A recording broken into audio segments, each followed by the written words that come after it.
संदेश झूठ से हटके। सवाल महत्वपूर्ण है कि जनता कहाँ जाए।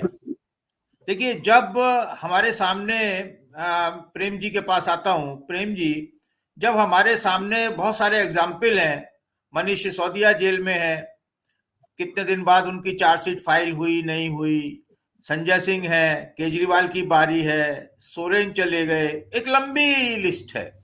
और जिसके पास मतलब इन केंद्रीय एजेंसियों को इस तरह बना दिया गया है कि जैसे कोई बच्चा शोर मचाता था तो माँ कहती थी सो जा बेटा गब्बर सिंह आ जाएगा।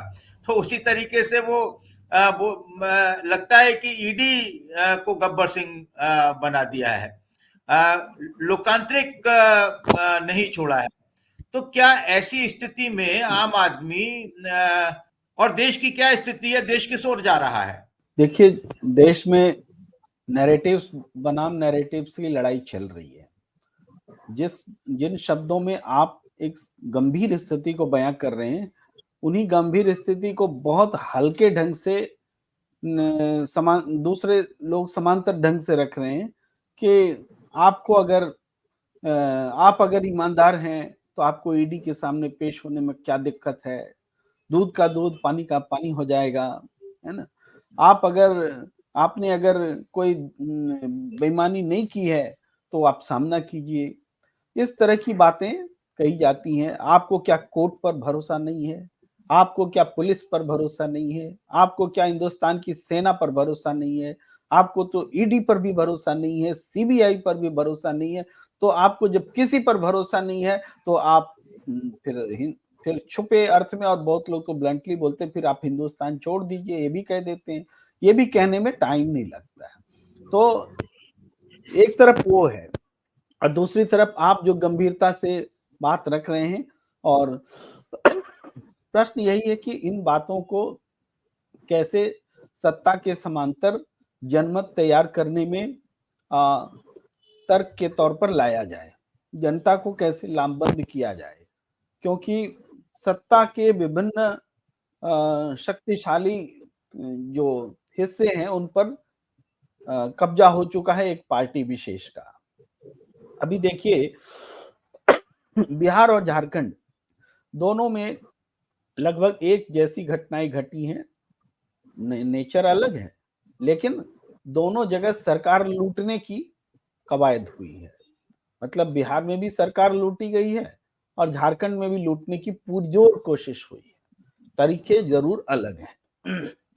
अब मैं आपको बताऊं हरि जी, आमतौर पर ये रवायत तो नहीं है कि किसी दूसरे चैनल में आप गए हो तो उसका नाम लेके बोला जाए, लेकिन चूंकि ये सर्वे है एबीपी सी वोटर का सर्वे, और अभी मैं वहीं से बैठकर आ रहा हूं आपके चैनल पे, तो वहां एक महत्वपूर्ण बात है जो मैं उल्लेखनीय है, मैं बता रहा हूं। उस सर्वे में जो महत्वपूर्ण बात है, उस सर्वे में बिहार और झारखंड दोनों की बहुसंख्यक जनता बीजेपी के खिलाफ दिख रही है।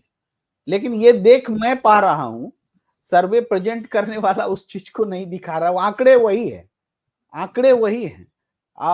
उसको मैं देख रहा हूं कि बिहार की जनता और झारखंड की जनता खिलाफ में है सरकार के पूरी तरीके से। जैसे उदाहरण के लिए एक प्रश्न पूछा गया कि क्या झारखंड में हेमंत सोरेन के सीएम पद से हटने से गठबंधन सरकार पर असर पड़ेगा? तो हाँ कहने वाले 44.1 लोग और ना कहने वाले 47.7 लोग। यानी यहाँ पर क्या मतलब है कि ज्यादातर लोग यही कह रहे हैं कि कोई असर नहीं पड़ेगा। ये तब है जो कि गोदी मीडिया का सर्वे है, ये आप ये समझ लीजिए, तब जनता ऐसे बोल रही है। इसके बाद मैं एक और प्रश्न ये बिहार से भी पूछ लेता हूं। पहले एक हेमंत सोरेन से जुड़ा हुआ सवाल था कि क्या झारखंड में हेमंत सोरेन के सीएम पद से हटने से गठबंधन सरकार पर असर पड़ेगा? तो हाँ बोलने वाले 38.5% और नहीं बोलने वाले 42.6%। मैंने इस प्रश्न पर सवाल उठाया। मैंने कहा कि ये प्रश्न अगर थोड़ा शार्प होता कि क्या झारखंड में हेमंत सोरेन के सीएम पद से हटने से सरकार गिर जाएगी या सरकार बनी रहेगी, ऐसा अगर पूछा जाता तो उत्तर और स्पष्ट होता। क्योंकि अभी जो आपने पूछा है कि गठबंधन सरकार पर असर पड़ेगा, तो सरकार पर असर तो इस रूप में भी पड़ सकता है कि चंपई सोरेन 2 उप मुख्यमंत्री बना लें। तो यानी 38.5% में वो लोग भी शामिल हैं जो सरकार गिरने या नहीं गिरने के बजाय उत्तर दे रहे हैं कि ये सरकार का उसमें भी असर पड़ेगा। मतलब ये आंकड़ा और बड़ा हो सकता है। बीजेपी ने जो एक्शन लिया है, जनता सीधे उसके खिलाफ है, ये सर्वे बता रहा है। मैं आपको और बिहार के का भी एक आंकड़ा बता देता हूं अपने दर्शकों की जानकारी के लिए कि क्या बीजेपी क्षमा कीजिए, बिहार का है, क्या बिहार में नीतीश कुमार के एनडीए में जाने से विपक्ष कमजोर हुआ है? ये स्पष्ट सवाल है। 44.1% लोगों ने कहा हाँ और 44.6% लोगों ने कहा नहीं। अब इस प्रश्न का महत्व समझिए कि एनडीए में नीतीश कुमार के जाने से क्या विपक्ष कमजोर हुआ है? भाई किसी में भी कोई जुड़ता है तो वो तो मजबूत होता है, सिंपल मैथमेटिकली। फिर भी बिहार की प्रबुद्ध जनता स्पष्ट बता रही कि नहीं, वो मजबूत नहीं हुआ है, मजबूत तो विपक्ष ही हुआ है। अब इससे ज्यादा खुल करके जनता क्या बोलेगी? जनता तो राय दे रही है, जनता बीजेपी के खिलाफ राय दे रही है, उसके कुकर्मों के खिलाफ राय दे रही है, लेकिन मीडिया उसको बताने में थोड़ा घालमेल कर रहा है, डालडा मिला रहा है घी में, शुद्ध घी में डालडा मिला रहा है। ये चीजें हैं, इसलिए निराश होने की आवश्यकता नहीं है। ऐसा नहीं है कि हम लोगों तक बातों को नहीं पहुंचा रहे हैं, तो नहीं पहुंचा पा रहे हैं तो लोग समझ नहीं रहे हैं। अब जो सोशल मीडिया के रूप में जो एक शक्ति आई है, जनता स्वयं अपनी रीच वहां तक बढ़ा ले रही है, ये भी बात है जिसका आकलन हम नहीं कर पा रहे हैं। यही कारण है कि हरि जी यूट्यूब पर कुछ बोले, प्रेम कुमार कुछ यूट्यूब पर बोले, इसको देखने वाले, उस पर रिएक्ट करने वाले लोगों की तादाद एकदम तेजी से बढ़ती चली जा रही है। कारण यह है कि उस डाटा इंटरप्रिटेशन जो हो रहा है गोदी मीडिया से, उस पर भरोसा लोगों का उठ गया है, और बाकी तो फैक्चुअली जो गलत होता है वो तो हो ही रहा है। लेकिन आज जो कपिल सिब्बल जी ने कहा है, ये इन सब चीजों से भी ज्यादा खतरनाक बात उन्होंने कही है। एक ऐसा वकील जो देश का सबसे प्रबुद्ध वकीलों की टोली में शामिल है, वो वकील कह रहा है कि बताओ सुप्रीम कोर्ट, हम क्या करें, कब तुम्हारे पास आए और कब तुम्हारे पास नहीं आए।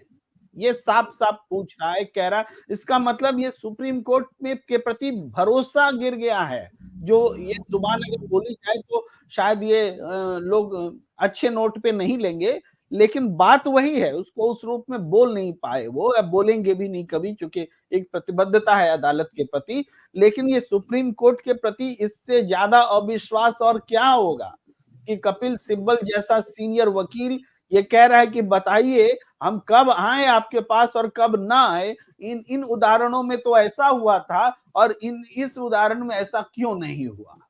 ये बहुत बड़ा अविश्वास है।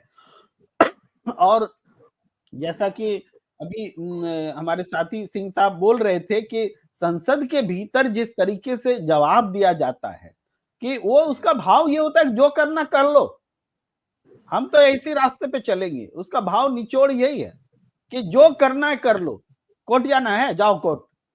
पहले होता था गड़बड़ करोगे कोर्ट में देख लेंगे, अभी होता है जाओ जाओ कोर्ट जाओ, कोर्ट जाओ, मतलब हम जो करेंगे वही करेंगे, आप जाओ जाइए जहां। ये परिवर्तन आया है, तो ये परिवर्तन बहुत खतरनाक है और निश्चित रूप से देश समझ रहा है कि अगर इस चुनाव में फिर से अगर ये सरकार वापस आ जाती है तो वास्तव में हम इन सब चीजों को बताने लायक भी उस स्थिति में रहेंगे या नहीं रहेंगे, कोई नहीं जानता। बोलने लायक रहेंगे या नहीं रहेंगे, कोई नहीं जानता है।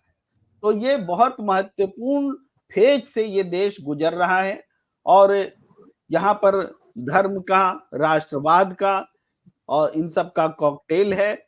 इसके अलावा इन सब का इस्तेमाल राजनीति में कैसे किया जाए, उसके मास्टरी हासिल है इनको, मीडिया के माध्यम से गलत बातों को कैसे सच बता के पेश किया जाए, इसमें मास्टरी हासिल है। तो ये सारी चीजें एक साथ चल रही है। लेकिन ऐसा नहीं कि उम्मीद की किरणें खत्म हो गई हैं। भाई लाल कृष्ण आडवाणी को आज भारत रत्न दिया गया है, भारत रत्न दिया गया है लाल कृष्ण आडवाणी को। हम तो इसमें भी उम्मीद देखते हैं, क्योंकि वो लाल कृष्ण आडवाणी जिनको राम मंदिर का श्रेय लेने से रोक दिया गया। आप जा नहीं सकते राम मंदिर के लोकार्पण समारोह में, प्राण प्रतिष्ठा समारोह में। उन लाल कृष्ण आडवाणी को अगर भारत रत्न देने की एक आवश्यकता आन पड़ी, जिनको पिछले 9 साल से दरकिनार कर दिया गया था, वह पैर छूते समय भी ध्यान कहीं रहता था, पैर छूने का फोटो खाली खिंचवा लेते थे कब एक रूटीन के हिसाब से। उन लाल कृष्ण आडवाणी जी को अगर देने की जरूरत पड़ी है, तो ये इसका मतलब है कि भारतीय जनता पार्टी के भीतर लाल कृष्ण आडवाणी की उपेक्षा, खास करके अभी वाले राम मंदिर पूरे समारोह में, पर बहुत भारी नाराजगी थी।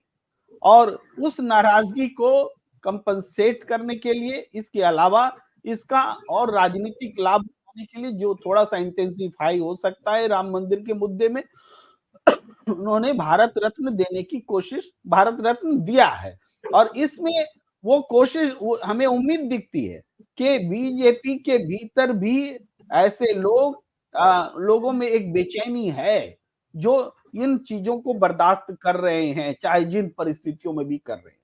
तो देश के अलग अलग हिस्सों में जनता बेचैन है, तो एक राजनीतिक पार्टी भारतीय लोकतंत्र में खास करके जो किसी न किसी रूप में जनता से जुड़ी हुई होती है, तभी सत्ता में आती है।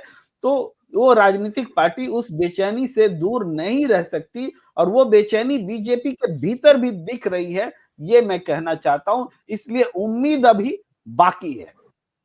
अच्छा, ये इसमें एक महत्वपूर्ण बात यह है कि अगर न्याय नहीं मिल रहा है, तो ऐसा कौन सा ईश्वर है, ऐसा कौन सा भगवान है, ऐसा कौन सा अल्लाह है, वो सर्वशक्तिमान कौन है जिसके पास न्याय की आपको उम्मीद नजर आती है कि आखिरी मतलब कड़ी वो है न्याय की, वहां है और वो वहां न्याय मिल सकता है। कौन दिलाएगा न्याय? हरि जी देखिए, न्यायालय नाम रख देने से न्याय मिलने की जगह नहीं हो जाती है। वहां फैसले होते हैं, न्याय नहीं होता है। न्याय प्रकारांतर से जनता ही करती है, जनता ही न्याय करती है। न्यायालय में फैसले होते हैं, न्यायालय को प्रभावित किया जा सकता है, जनता को भी किया जा सकता है, लेकिन फिर भी अंतिम रूप से जनता को हमेशा के लिए एक बार आप बहला सकते हैं, फुसला सकते हैं, लेकिन जनता के दिमाग में सच और गलत, सही सीधे आता है और वो उसको उस रूप में प्रतिक्रिया देती है। कम से कम देखिए, हर देश की जनता, वहां के प्रशासनिक ढांचे, वहां की डेमोक्रेटिक सिस्टम, उसके हिसाब से डेमोक्रेसी के अनुकूल या प्रतिकूल या ज्यादा एडजस्टेड या कम एडजस्टेड हो सकती है।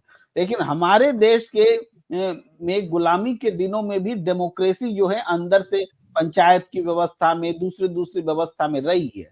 तो डेमोक्रेसी हमारा स्वभाव रहा है। यही कारण है कि हमारे देश की जनता का जो रिएक्शन होता है और दूसरे देशों की तुलना में कुछ डिफरेंट होता है, वरना दुनिया की ज्यादातर देशों में तो तानाशाही चल रही है।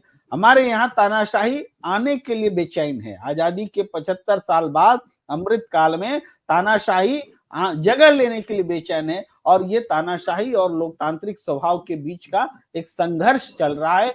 जनता ही न्यायालय है, जनता में ही न्याय करने की क्षमता है।